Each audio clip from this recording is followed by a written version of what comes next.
வேளாங்கண்ணி மாதா கோயிலில் இன்று மாலை கொடியேற்ற நிகழ்வு நடைபெறும் நிலையில் ஆயிரக்கணக்கில் மக்கள் குவிந்துள்ளனர். இது தொடர்பாக செய்தியாளர் ஸ்ரீதர் தரும் தகவல்களை கேட்கலாம். ஸ்ரீதர், வணக்கம். ஒவ்வொரு வருடமும் நடைபெறும் இந்த விழாவிற்கான சிறப்புகள் என்ன? அங்கு வரக்கூடிய மக்களுக்காக என்னென்ன பாதுகாப்பு ஏற்பாடுகள் செய்யப்பட்டிருக்கின்றன? அங்கு இருக்கக்கூடிய சூழல் என்ன ஸ்ரீதர்? வங்கக்கடலில் 400 ஆண்டுகளுக்கு முன் வீசிய புயலில் போர்த்துகீசியர்கள் சென்ற அந்த பாய்மர படகு சிக்கியது. அதில் பயணித்த போர்த்துகீசியர்கள் அதாவது ஆண்டவரை வேண்டி எங்களை காப்பாற்றும்படி மன்றாடினர். அந்த சமயத்தில் அதாவது வானில் தோன்றிய மாதா இந்த போர்த்துகீசியர்களையும் அவர்களது படகையும் காப்பாற்றி கரை சேர்த்த இடம்தான் நாகை மாவட்டம் வேளாங்கண்ணி கடற்கரை.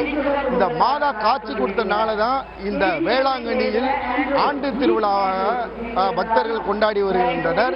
ஒவ்வொரு ஆண்டும் இந்த ஆண்டு திருவிழா என்பது வேளாங்கண்ணியில் களை கட்டி வருகிறது.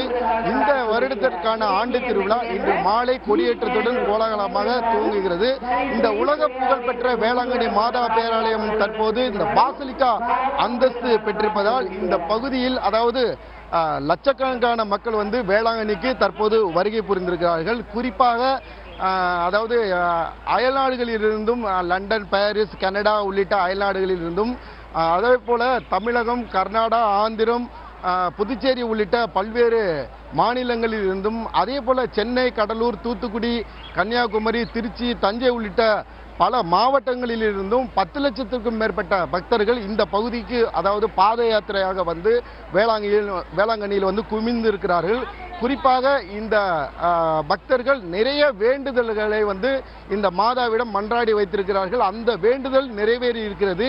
அந்த காணிக்கையை செலுத்தத்தான் இந்த பகுதிக்கு வந்திருக்கிறார்கள். குறிப்பாக அதாவது இந்த நோய் பிணி தீரவும், குழந்தை பேரு, திருமண பாக்கியம் உள்ளிட்ட பல்வேறு பிரார்த்தனைகளை வந்து மாதாவிடம் மன்றாடி வைத்திருக்கிறார்கள். அதெல்லாம் நிறைவேறியதன் காரணமாக இங்கு வரும் அந்த பக்தர்கள் மொட்டையடித்தும் அதே போல தென்னம்பிள்ளை வைத்தும் மெழுகுவர்த்தி ஏந்தியும் மண்டியிட்டு மாதாவிடம் அந்த நேர்த்தி கடனை செலுத்தி வருகின்றனர்.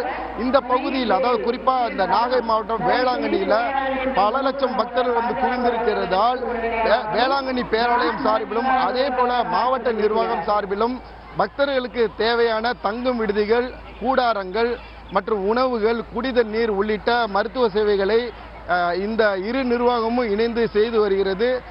தொடர்ந்து இந்த விடுதிகள் எல்லாம் நிரம்பி வழிகின்றன. கூடாரங்களிலும் ஏராளமான பக்தர்கள் வந்து இங்கு தங்கி இருக்கிறார்கள். தொடர்ந்து வந்து அளவுக்கு அதிகமான பக்தர்கள் வேளாங்கண்ணிக்கு வருகை புரிந்துள்ளதால் அவர்கள் திறந்த வெளியிலும் தற்போது இங்கு வந்து தங்கியிருந்து அந்த கொடியேற்றத்தை காண காத்திருக்கிறார்கள். சரியாக இன்று மாலை அதாவது 5:20 மணிக்கு பேராலயத்தில் இருந்து திருக்கொடியானது அந்த பக்தர்களால் எடுத்து வரப்பட்டு வேளாங்கண்ணி கடற்கரை நகர் முழுவதும் சுற்றி ஊர்வலமாக பேராலயத்தை வந்தடைகிறது. பேராலயத்தை வந்தடைவதை தொடர்ந்து அந்த கொடிக்கு தஞ்சை மறைமாவட்ட ஆயர் சகாராஜ் புனிதம் செய்து வைத்து கொடியை கொடிமரத்தில் ஏற்றுகிறார். கொடி பாடல் ஒலிக்க விடப்பட்டு வான வேடிக்கைகளும் அந்த பேராலயம் முழுவதும் வண்ண விளக்குகள் ஜொலிக்க விடப்படுகின்றன. இந்த மெய்சிலிருக்கும் காட்சியை காண்பதற்காகத்தான் இந்த பகுதியில் லட்சக்கணக்கான பக்தர்கள் வந்து குவிந்திருக்கிறார்கள். தொடர்ந்து அதாவது இந்த பகுதியில் அதாவது அந்த பக்தர்கள் பாதுகாப்பாக இந்த திருவிழாவை 10 நாட்கள் நடைபெறும் திருவிழாவை கொண்டாடி செல்வதற்காக இங்கு அதாவது நாகை மாவட்ட காவல் கண்காணிப்பாளர் அருண் கபிலன் தலைமையில் ஒரு 3000க்கும் மேற்பட்ட போலீசார் எல்லா இடங்களிலும் குவிக்கப்பட்டிருக்கிறார்கள். இந்த திருவிழாவில் எந்தவித அசம்பாவிதமும் ஏற்பட்டு விடக்கூடாது. வந்த பக்தர்கள் நிம்மதியாக சுவாமி தரிசனம் செய்துவிட்டு இந்த கொடியேற்றும் நிகழ்ச்சியை காண வேண்டும் என்பதற்காக இங்கு 100க்கும் மேற்பட்ட சிசிடிவி கேமராக்கள் அமைக்கப்பட்டு கிரைம் டீம் வந்து அந்த பணியை வந்து கண்காணித்து வருகிறார்கள்.